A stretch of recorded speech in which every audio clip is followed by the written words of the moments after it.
Vibes welcome to the world of franchise cricket. இன்றைக்கி நம்ம அடுத்து பார்க்க போகிற team another then Punjab Kings. அவங்களோட பாசிபிள் 11 எப்படி இருக்குன்னு பார்ப்போம் based on the retentions. First Priyansh ஷாரியன் ஒரு நல்ல ஓப்பனராக அங்கே ஆடிக்கிட்டு இருக்காரு. டவுன் த ட்ராக் போய் அடித்து ஒரு செஞ்சுரி அடித்தார் சிஎஸ்கேக்கு அகேன்ஸ்டாக. செம்ம நாக் அது. அதை தொடர்ந்து பிரத்சிம்ரன் சிங் ஒரு கீப்பர் பேட்ஸ்மேன் ஜாஷ் இங்கிலீஷை ரிலீஸ் பண்ணியிருக்காங்க. இவரும் ஒரு கீப்பர் பேட்ஸ்மேன்றனால இவர் ஆட நிறைய வாய்ப்பு இருக்குது, கீப்பராகவும் பேட்ஸ்மேனாகவும். அது இல்லாமல் ஓப்பனிங்கில் சூப்பராக பண்ணிகிட்டு இருக்காருங்க. பஞ்சாப்க்கு கன்சிஸ்டன்ஸாக ரன் அடிக்கிற ஒரு ஆள் அப்படின்னா அது அவங்க ஷேர் கூட எடுக்க முடியாது. ஏன்னா ஷேர் இந்த வருஷம் தான் வந்தார். பட் கன்சிஸ்டன்சியாக பஞ்சாப்க்கு நிறைய ரன்ஸ் அடிச்சு கொடுத்துருக்காரு. அதை தொடர்ந்து மிச் ஓவன், ஜாஷ் இங்கிலீஷ் இல்லை, அந்த பிளேஸில் மிச் ஓவன் கண்டிப்பாக சூட் ஆவார். ஒரு டாப் ஆர்டரில் ஒரு ஃப்ளோட்டராக தான் பிஹேவ் பண்ணுவார் மிச் ஓவன். பிபிஎல்லையும் சரி 100லேயும் சரி நல்லா ஆடிக்கிட்டு இருக்காரு. அதை தொடர்ந்து ஷேயஸ் ஐயர் சூப்பராக ஆடினாருங்க. போன வருஷம் பும்ராவை டேக் ஆன் பண்ணாருங்க. யாக்கர்லாம் என்ன மாதிரி ஆடினார். அதை தொடர்ந்து நெஹல் வதேரா ஒரு மிடில் ஆர்டர் ஒரு ஃபினிஷராக அங்கே ஜென்ரேட் பண்ணுறாங்க அவரை.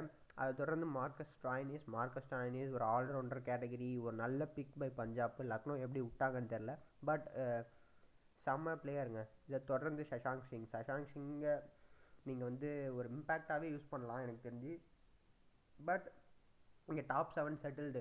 டாப் 7ல் இவங்க யாராவது 2 பேர் 3 பேர் ஃபெயில் ஆனாலும் மற்றவங்க கன்ஃபார்மாக டேக் ஆன் பண்ணி ஒரு ஸ்ட்ரென்த்தட் பேட்டிங் லைனப். இந்த பேட்டிங் லைனப் வச்சுட்டு அவங்க ஆர்சிபிட்ட தோத்தாங்க அப்படின்றதே ஒரு அன்பிலீவபிள் தான்.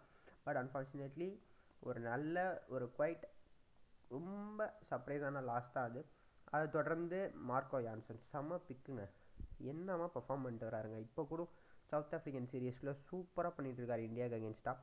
அதை தொடர்ந்து ஹர்ஷதீப் சிங் குவைட் பிட் இப்போ கொஞ்சம் ஒரு மாதிரி ஃபார்ம் டிப் ஆகுது. பட் பஞ்சாபில் அவங்க ட்ரைனிங்லாம் சீக்கிரமாக ஆரம்பிச்சிட்டாங்க அப்படின்னா அங்கே போய் அவர் ஓரளவுக்கு செட்டில் ஆகிடுவார். அதை தொடர்ந்து யுஸ்வேந்திர சஹல் குவைட் பிட் ஒரு பேக்கப்புக்காக தான் இவர் பார்ப்பாங்க. பேக்கப்புக்காக தான் ஆக்ஷனே வராங்க. இவர் இல்லைன்னா யாரை எடுக்கலாம் அப்படின்றதுனால தான் மேக்ஸிமம் பிஸ்னாய் போக வாய்ப்பு இருக்குது. பட் ஆப்வியஸ்லி 11.5 crores 4 ஸ்லாட் தான் இருக்குது. ஸோ அவங்க நிறைய பேக்கப்ஸ்க்காக தான் வருவாங்க. இது தொடர்ந்து வைஷாக் விஜயகுமார் எக்ஸ்பிரஸ் பேஸ் நல்லாவும் போட்டார். பட் எனக்கு தெரியல இவரை மெயினாக வச்சு ஆடுவாங்களான்னு. பட் ரிட்டைன் பண்ணதை பொறுத்தவரை யாஷ் தாக்கூர் இல்லை வைஷாக் விஜயகுமார். யாஷ் தாக்கூர் அவ்வளோவா யூஸ் பண்ணல, வைஷாக் விஜயகுமார் யூஸ் பண்ண நிறையா வாய்ப்பு இருக்குது மெயினில். அதை தொடர்ந்து இம்பேக்டில் ஹர்ப்ரீத் பிரார் அப்படி இல்லைன்னா ஜேவியர் பாட்லர். ஆப்வியஸ்லி பேக்கப்புக்காக தாங்க வச்சுருக்காங்க. எனக்கு தெரிஞ்சவங்க ஒரு நல்ல ஃபாஸ்ட் பவுலருக்கு போக வாய்ப்பு இருக்குது. 2 ஓவர்சீஸ் ஸ்லாட்டில் ஒரு ஃபாஸ்ட் பவுலர் அப்படி இல்லைன்னா ஒரு அகிலுசன் மாதிரி ஒரு பிளேயர், மில்லர் மாதிரி ஒரு பிளேயருக்கு போக நிறைய வாய்ப்பு இருக்குது. இன்கேஸ் மிச் ஓவன் அவர் ஆடல அப்படின்னா சேஷே number 3, number 4 Wadhera, number 5 Miller, number 6 Stoinis, அதுக்கப்புறம் சஷாங்க். இம்பேக்டில் ஆப்வியஸ்லி ஹர்ப்ரீத் பிரார் ஆடலாம். அதை தொடர்ந்து பெருசாக யாரும் வெளியே இல்லை. விஷ்ணு வினோத் இருக்காது. அதை தாண்டி பெருசாக யாரும் இல்லை. பேக்கப்ஸ்க்காக போவாங்க, பேக்கப்ஸ் செட்டில் டவுன் பண்ணுவாங்க. லாக்கி ஃபெர்கூசனுக்கு ஒரு நல்ல பேக்கப் எடுக்க ட்ரை பண்ணுவாங்க. அஸ்மதுல்லா உமர் இருக்கார், அவருக்கும் ஒரு நல்ல பேக்கப்புக்காக வருவாங்க. அவர் மெயினில் ஆடுவாராம், ஏன்னா மார்க்கோ யான்சன் இருக்கிறப்போ அவரை தள்ளி தான் வைக்கிறாங்க. ஸோ இது ஒரு நல்ல பாசிபிள் 11 இருக்க வாய்ப்பு இருக்குது.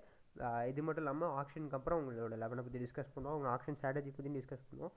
அன்டில் தென் கிரிக் வைப்ஸ், பாய் டாட்டா. சப்ஸ்கிரைப் பண்ணுங்கள் மறக்காமல்.